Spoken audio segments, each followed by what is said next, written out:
तो दोस्तों आज हम हिस्ट्री का सेकेंड पार्ट सॉल्व करने जा रहे हैं।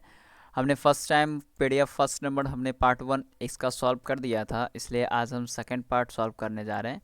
ठीक है, तो आप सब तो चैनल को सब्सक्राइब कर लीजिएगा और बेल आइकन को भी दबा दीजिएगा। ठीक है, हमने लास्ट टाइम 19 तक कर लिए थे सॉल्व। ठीक है, तो अब हम 20 से करते हैं।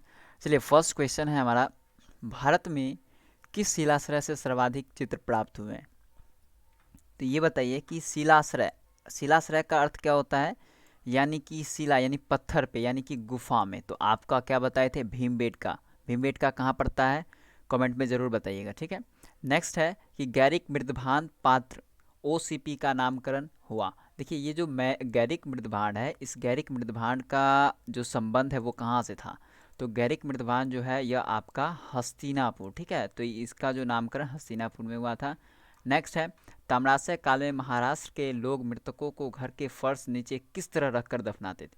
तो हुआ क्या करता था इस समय में कि जो लोग पहले डेथ करते थे तो उन्हें क्या है कि कहीं ना कहीं सुला के रखा जाता था। तो आप याद रखिएगा कि जैसे चुंबक रहता है नॉर्थ से साउथ, उसी प्रकार उस वक्त भी लोगों को नॉर्थ से साउथ की ओर घुमा के रखा करते थे। नेक्स्ट है कि निम्नलिखित में से किस स्थल से मानव कंकाल के साथ कुत्ता का कंकाल भी समाधान से प्राप्त हुआ? यानी कि मानव के साथ साथ कुत्ता का भी साक्ष्य मिला है। तो वो आपका है बुर्जहोम।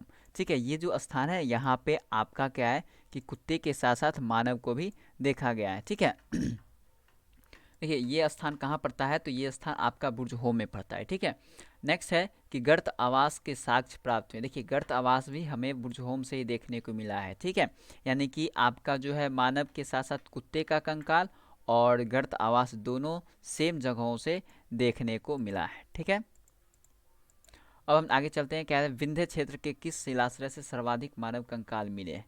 तो मोरहना। ठीक है, ये क्या है? मोरहना, ये जो जगह है ना, यह विंध्याचल क्षेत्र का एक जगह है जहाँ से क्या है कि बहुत ज़्यादा मात्रा में मानव कंकाल देखने को मिला है। नेक्स्ट है, भारतीय पुरातत्व सर्वेक्षण निम्नलिखित विभागों या मंत्रालयों में से किसका संलग्न कार्यालय है? तो जो हमारा भारतीय पुरातत्व का जो सर्वेक्षण है वो कहीं भी जाए वो आपका संस्कृति मंत्रालय में जाता है। ठीक है, ये चीज़ें आप याद रखिएगा। नेक्स्ट है, भारतीय पुरातत्व का जनक किसे कहा? देखिए, भारतीय पुरातत्व पूछ रहा है तो अलेक्जेंडर कनिंघम को भारतीय पुरातत्व का जनक कहा जाता है। और हमने आपको क्या बताया था? John Bruce.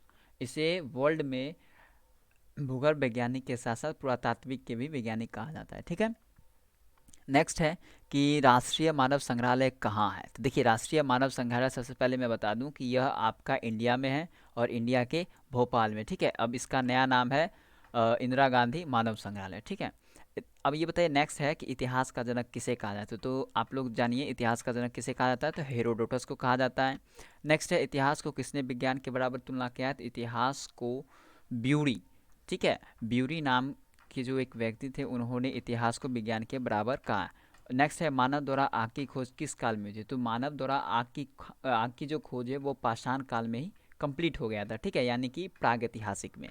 मानव ने अपना सर्वाधिक समय किस काल में बताया था? तो मानव ने अपना सर्वाधिक समय पाषाण काल यानी प्राग ऐतिहासिक में ही बिताया था। कहाँ से कहाँ तक? 25 लाख से 12,000 तक इसमें जीवन यापन किए थे। ठीक है, मानव का जीवन पूरा पाषाण काल में कैसा था? तो मानव का जो जीवन था वो पूरा पाषाण काल में खाना बदोश था, आखेटक था, खाद्य संग्राहक थे, ये सब थे। ठीक है, किस काल को माइक्रोलिथ कहा जाता है? सबसे पहले समझते हैं ये माइक्रोलिथ होता क्या है। देखिए, माइक्रोलिथ कहने का मतलब क्या है कि औजार बहुत छोटे छोटे। तो जब आपका क्या है कि जब मध्य पाषाण काल आया था तो उसमें पूरा पाषाण काल की तुलना में यहाँ पे औजार काफ़ी छोटे छोटे थे, जिसके कारण इसे माइक्रोलिथ कहा गया।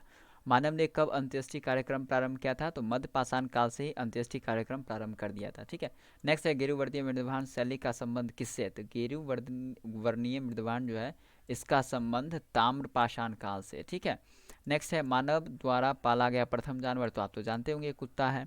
नेक्स्ट है, मानव द्वारा खोजी गई पहली धातु। देखिए, पहली धातु आपका कॉपर है, दूसरा कांसा और तीसरा क्या है? लोहा। देखिए, ये बताइए कॉपर किस काल में खोजा गया था? तो कॉपर जो था वो इतिहास प्राग ऐतिहासिक में खोजा गया था, आदि ऐतिहासिक में कांसा और ऐतिहासिक में लौह।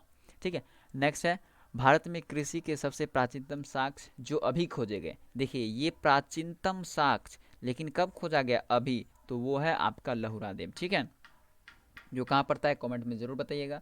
नेक्स्ट है कि मेहरगढ़ में खेती कितने वर्ष पहले की जाती थी। तो मेहरगढ़ में यहाँ पे रॉ छूटा हुआ है, ठीक है। तो मेहरगढ़ में जो खेती की जाती थी वो 7000 ईसा पूर्व खेती की जाती थी, ठीक है। कितने वर्ष पूर्व? 7000 ईसा पूर्व क्या की जाती थी? खेती। और लहुरा डैम में खेती 8000 ईसा पूर्व कहा जाता है, ठीक है। मेगालिथ का संबंध किस काल से है? नेक्स्ट सवाल है, मेगालिथ का संबंध किस काल से है? तो नवपाषाण काल से, ठीक है, मेगालिथ का संबंध, ठीक है। गैरिक मृदमान किस काल में देखे जाते हैं? तो गैरिक मृदमान जो है वो आपका ताम्रपाषाण काल में देखे जाते हैं। इतिहास का वह काल जिसमें लिखित स्रोत है किंतु पढ़ा नहीं गया है। देखिए, लिखित स्रोत है लेकिन पढ़ा नहीं गया है तो वो आपका आद्य ऐतिहासिक हो जाएगा, ठीक है। नेक्स्ट है, लौह युग किस काल को कहा जाता है? तो लोहा की खोज हमारा ऐतिहासिक काल में हुआ था, इसलिए ऐतिहासिक युग को ही लौह युग कहा जाता है, ठीक है। नेक्स्ट है, कांस्य युग में कौन सी सभ्यता आती है?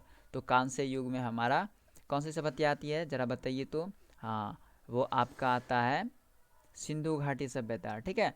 मानव द्वारा प्रथम धातु प्रयोग में लाया गया। तो देखिए, पहला धातु जो खोजा गया था वो कॉपर था, इसलिए पहला धातु प्रयोग में लाएगा वो भी क्या होगा? कॉपर ही ना होगा, ठीक है।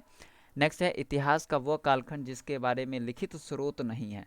तो लिखित स्रोत जो है वो प्राग ऐतिहासिक का लिखित स्रोत नहीं है, ठीक है। नेक्स्ट है, इतिहास का वो कालखंड जिसमें मानव द्वारा लिखित स्रोत उपलब्ध है तथा उसे सफलतापूर्वक पढ़ा जा सकता है, तो वो है ऐतिहासिक, ठीक है। तो दोस्तों, कैसा लगा आज का वीडियो? अगर अच्छा लगा हो तो मेरे चैनल को सब्सक्राइब करें, वो वीडियो को लाइक करें, साथ ही वीडियो को ज़्यादा से ज़्यादा लोगों तक शेयर करें और हमें कमेंट में बताएं कि और किस टॉपिक। इस तरह से खान सर के जितने भी पीडीएफ हैं वो सभी हम समय समय पर सॉल्व करते रहेंगे। प्रत्येक दिन एक एक वीडियो आएगा और यह वीडियो का सेकेंड पार्ट है। फर्स्ट पार्ट हमने पहले ही बना के अपने यूट्यूब चैनल पे डाल रखा है, वो है टीच बटन, ठीक है। आप लोग सर्च कर लीजिएगा, ठीक है। जय हिंद।